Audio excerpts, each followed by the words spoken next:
And eventually, on the day that we thought we got his vote, after months and months of lobbying, the day we thought we got his vote, one, and two, the legislation to change this was on the books, was the day that Julia Gillard took over the leadership of the Labor Party. 9 a.m. in the morning was that fateful meeting. At 9:45 they were out, and the rest of the morning we spent and the whole of Canberra spent in a crazy days trying to work out what to do and how to have influence straight away in this new paradigm, to use that phrase. And we couldn't do it. Everything was disrupted, the Senate session was disrupted, the legislation didn't get to it, and not much longer after that, that was the last Senate sitting, we were at an election. And so we lost our opportunity. After 3 years of campaigning in the traditional way, we lost our opportunity to do it. And so we thought, not let's go to the courts. That actually wasn't how we were thinking just a few months ago. The first thing we thought was, well, it's now up to us to go and enrol people.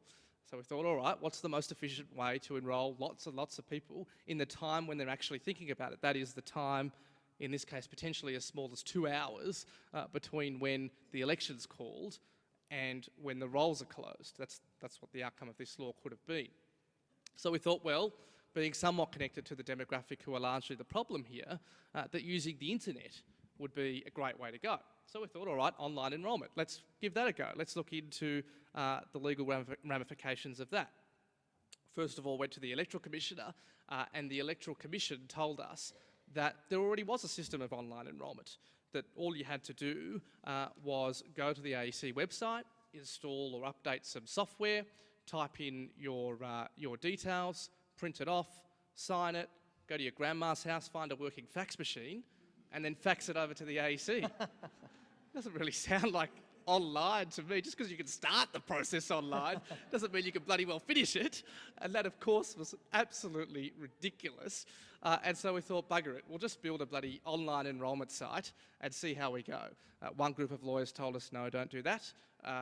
You definitely shouldn't do that. That's a big risk and you could be disenfranchising people. Another group of lawyers said, we found a hole and we think it's possible and we think it's legal. So we went with them and built the site. And before too long, it was clear the Electoral Commission were actually going to reject and started rejecting people who use the site. And of course, we had to say to ourselves, well, we can't have this happening. So went and ran a test case. It was when we ran a test case, we emailed our members and said, and I will wrap up here, I know I'm probably running out of time. We emailed our members and said, should we take this matter to court? Is this worth it? What do you reckon?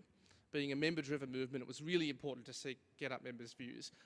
Resounding yes, but at the same time, and this is what I said at the start about the response of lawyers, at the same time, thousands of emails from lawyers with all sorts of ideas about the Electronic Transactions Act and the Commonwealth Electoral Act and the intersection between the two. I don't know how you work in lawyers sometimes.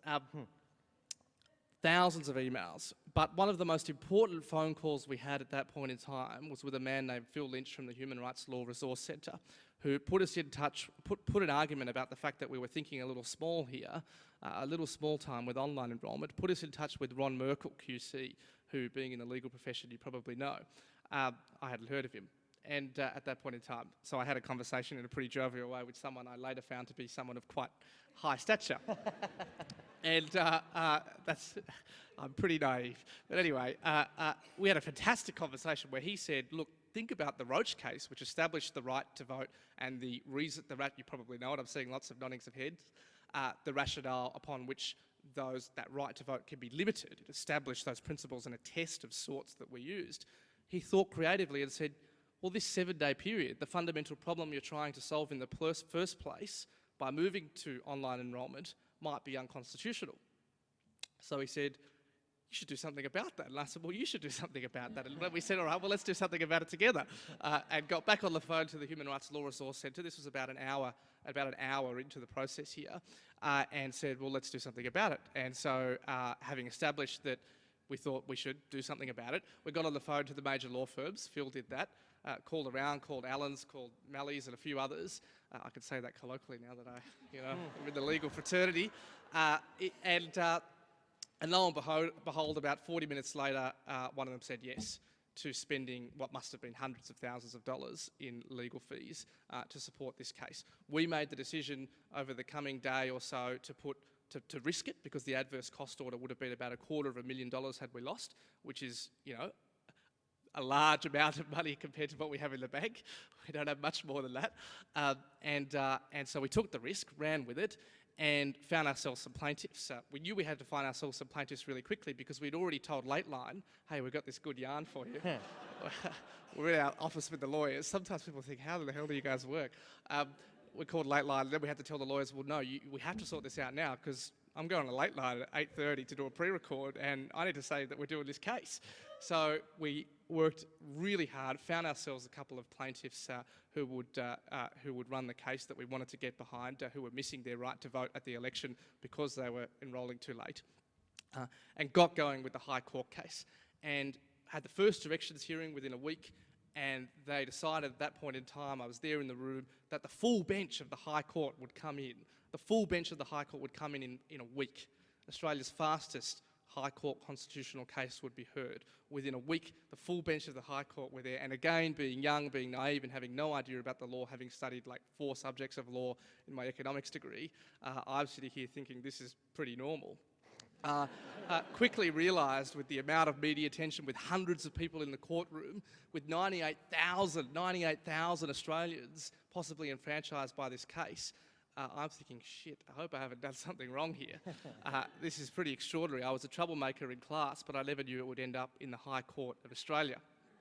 And as you probably know, we won that case. 98,000 Australians enfranchised because of the law, because our politicians couldn't get their act together, and because as activists, without using the law, we weren't successful enough either. An extraordinary outcome, especially when a couple of weeks later we won our federal court case, despite what those first lawyers said. We won our federal court case and managed to convince the court that online enrolment was acceptable, and that therefore this young Australian who had enrolled online should be allowed to vote at the election, and therefore beginning a process that we're in with the AEC right now to establish an online enrolment system. Extraordinary things can obviously be done when we work within the legal space. There are some really important questions that I think we need to think about, but the most important of those questions is, why doesn't this happen more often? What comes to my mind is firstly that risk, the putting up of money to actually go to court, is an extraordinary thing, and we need to do more about that. I understand there was a good decision yesterday in the Court of Appeal about public interest law and the costs orders. There's more to be done there. But I think there's also a role for you, not to think differently, but to help others think a little bit more like you. Thank you.